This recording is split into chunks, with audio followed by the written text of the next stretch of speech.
అది నా ప్రేమలోని గొప్పతనం కాదండి, అది మీ మంచితనం. మీలాంటి భర్త దొరకడం నా అదృష్టం అండి.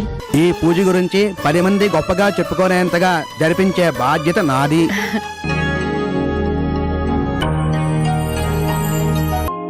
అవును, ఈ చుట్టుపక్కల చూడడానికి ఇంకేమున్నాయి? మచ్చిగుండం ఉంది కదమ్మా. నేను వెళ్ళి దర్శనం చేసుకుని ఆ జాతరలో తిరిగేసి వస్తాను. అయితే ఓకే. ఇంతకీ జాతరలు ఏముంటాయి? సైట్లుంటాయి.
నా వెంట ఎందుకు పడుతున్నారు?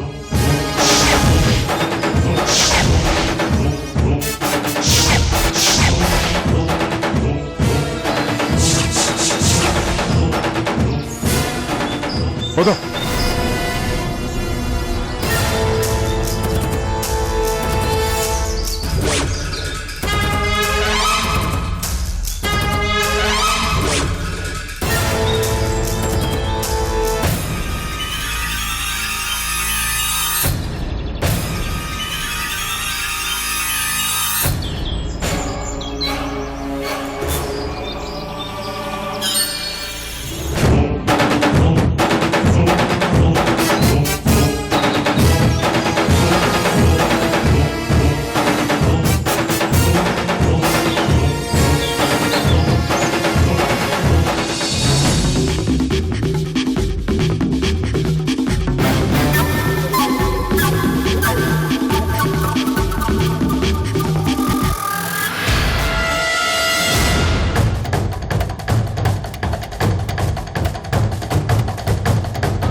దొరా, ఆ కొండతో లంపినట్టు నా బిడ్డను కాపాడినావు. రేయ్, మర్యాదగా అమ్మగారిని వదిలేసి వెళ్ళకపోతే పేక తెగిపోద్ది.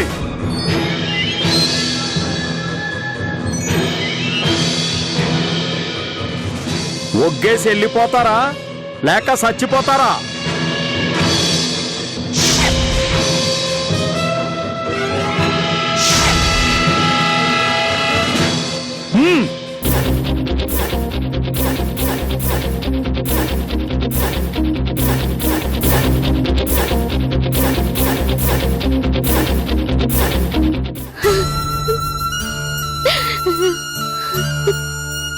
ఊరుకో అమ్మా, మరేటి భయం లేదు. ఆ రౌడీలు పారిపోయినారు కదా, నానున్నాను కదా, భయపడకో. పదమ్మా, తమరిని ఇంటికి రొగ్గేసి వస్తాను. పదమ్మా.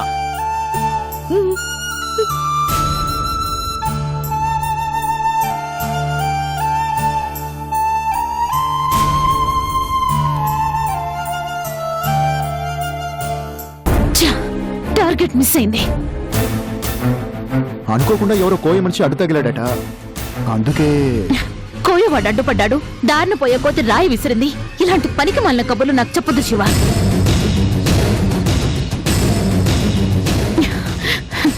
నాకు సాకులు చెప్పేవాళ్ళంటే అసహ్యం.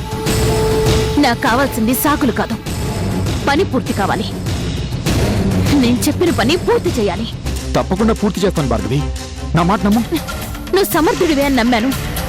నీకు నా మీద బోలెడంత ప్రేమ ఉంది. నా ప్రేమ కోసం నువ్వు ఏదైనా చేస్తావని అనుకున్నాను. లేదు భార్గవి, నిజంగా నీకోసం నేను ఏదైనా చేస్తాను. నువ్వంటే నాకు ప్రాణం, నిజం, ప్రామిస్ భార్గవి. అయితే స్పాట్ ఎందుకు మిస్ అయింది? ఏదో పొరపాటు జరిగింది భార్గవి. నేను చెప్తున్నాను చూడు, వాళ్ళిద్దరూ ప్రాణాలతో అక్కడి నుంచి రారు. అదైతే కన్ఫర్మ్. వాళ్ళిద్దరిని ఒకేసారి చంపే బాధ్యత నాది. వాళ్ళిద్దరినీ కాకపోయినా ఆ చందుని ఒక్కదాన్నైనా చంపుంటే ఆ రాజా పిచ్చివాడైపోయేవాడు. నాకు కావాల్సింది కూడా అదే. ఆ రాజా అడుక్కు తినాలి. అయిన వాళ్ళని పోగొట్టుకుంటే ఆ బాధ ఎలా ఉంటుందో తెలియాలి. మరి మొన్న ఇద్దరిని చంపేయమన్నావు, మరి ఈరోజు ఒకదాన్ని చంపితే చాలంటున్నావు? నాకు కొంచెం క్లారిటీ ఇవ్వు భార్గవి. చూడు శివ, నువ్వేం చేస్తావో నాకు తెలీదు. ఇద్దరిని చంపితే మన పెళ్లి వెంటనే జరిగిపోతుంది. అలా కాదు, ఒక్కొక్కరినే చంపుతాను అంటావా? ఇద్దరు ఎప్పుడు చనిపోతే అప్పుడు జరుగుతుంది మన పెళ్లి. ఈ వాయిదాల పద్ధతిలో పెళ్లి నాకొద్దు. వాళ్ళిద్దరిని ఒకే స్పాట్లో లేపడం నా డ్యూటీ. లేపుతా. శివ, ఈసారి టార్గెట్ మిస్ అయిందో ఇంటికి రావద్దు. ఎందుకంటే వాళ్ళు బ్రతికారు అనే వార్త నేను భరించలేను. ఆ తర్వాత నేను నీ మొహం చూడలేను. నేను నీకు కావాలి అంటే వాళ్ళిద్దరూ చావాలి. ఆలోచించుకో. వెళ్ళు.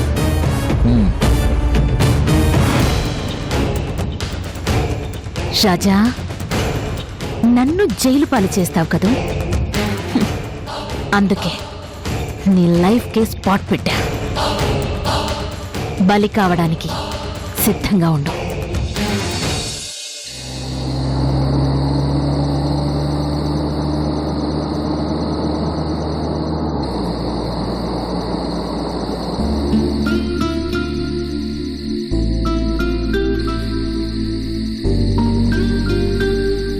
చందు, చందు, చందు. ఏమండి? చందు, ఏమైంది? ఎందుకు ఏడుస్తున్నావు? లేకు, కూర్చో. ఏడవకు చందు. అసలు ఏం జరిగిందో చెప్పు. ఏమండి, నన్ను చంపడానికి ఎవరో కత్తులతో వచ్చారండి. నిన్ను చంపడానికి వచ్చారా? ఎవరు ఎవరు వాళ్ళు? ఏమో తెలీదు. గుడిలో జాతరకు వెళ్ళడం, సంతలో ఏదైనా కొందామని వెళ్ళాను. నేను రావడం వాళ్ళు గమనించారు, నన్నే ఫాలో అయ్యారు. అప్పటికి నాకు అనుమానం వచ్చి అక్కడి నుంచి వచ్చేద్దాం అనుకున్నాను, కానీ వాళ్ళు కత్తులతో చంపబోయారు. సమయానికి ఆ గూడ మనిషి బిల్లు వచ్చి కాపాడాడు. అతను రాకపోయింటే. ఊరుకో, ఊరుకోమంటే. ఏమండి, ఇక్కడెవరో మనకి శత్రువులు ఉన్నారండి. ఎవరో మనల్ని చంపాలని తిరుగుతున్నారండి. నాకు భయంగా ఉందండి. దయచేసి నన్ను వదిలిపెట్టి వెళ్ళకండి, ప్లీజ్ అండి. చందు, నువ్వు అనవసరంగా టెన్షన్ పడుతున్నావు. అయినా మనకి ఇక్కడ శత్రువులు ఎవరుంటారు చెప్పు? ఎవరో ఇక్కడ వాళ్ళే నీ ఒంటి మీద ఉన్న నగల కోసమో లేక డబ్బు కోసమో అలా చేసుంటారు. అయినా అసలు తప్పు నాదిలే. మూర్తిగా చెప్పారని నిన్ను ఒంటరిగా వదిలేసి వెళ్ళిపోయాను.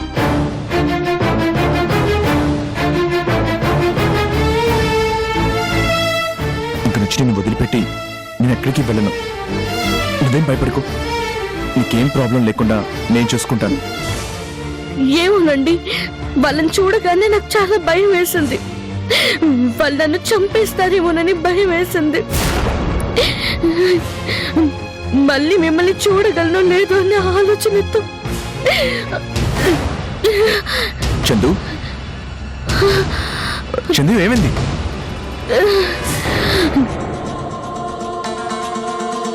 చందు,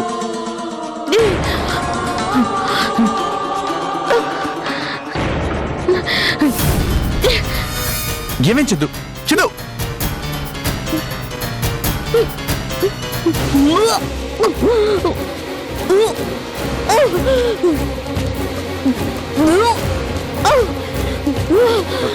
చందు,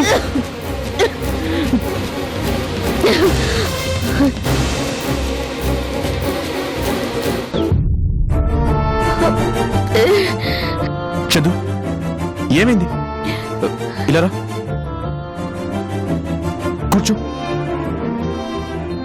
అసలేమైంది నీకు? ఏమోనండి, తలంతా తిరుగుతున్నట్టుంది. కడుపులో ఒకటే వికారం, ఏదోలా ఉందండి.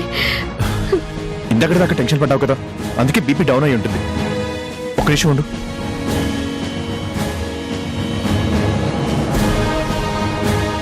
హలో, రూమ్ నెంబర్ 104 నుంచి రాజన్ మాట్లాడుతున్నాను.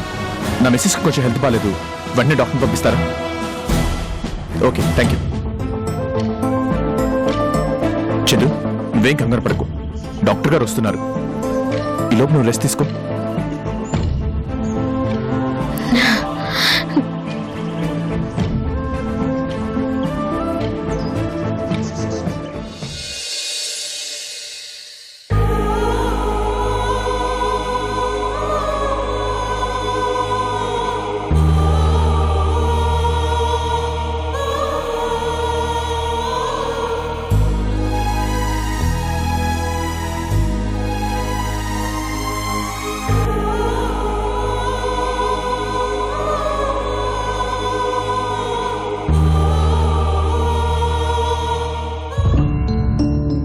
రండి సార్. రాజా గారు, డాక్టర్ గారు వచ్చారు. రండి డాక్టర్. చందు, డాక్టర్ వచ్చారు. లే.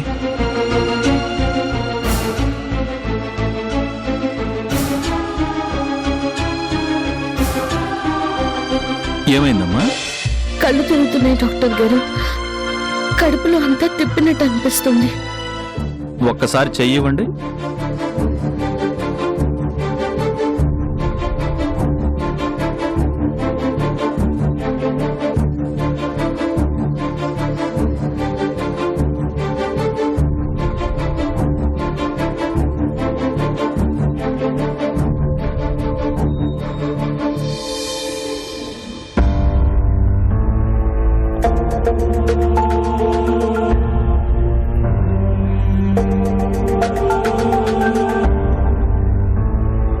ఏమైంది డాక్టర్?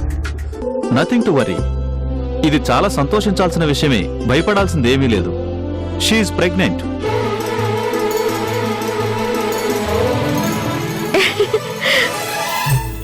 నిజంగానే డాక్టర్?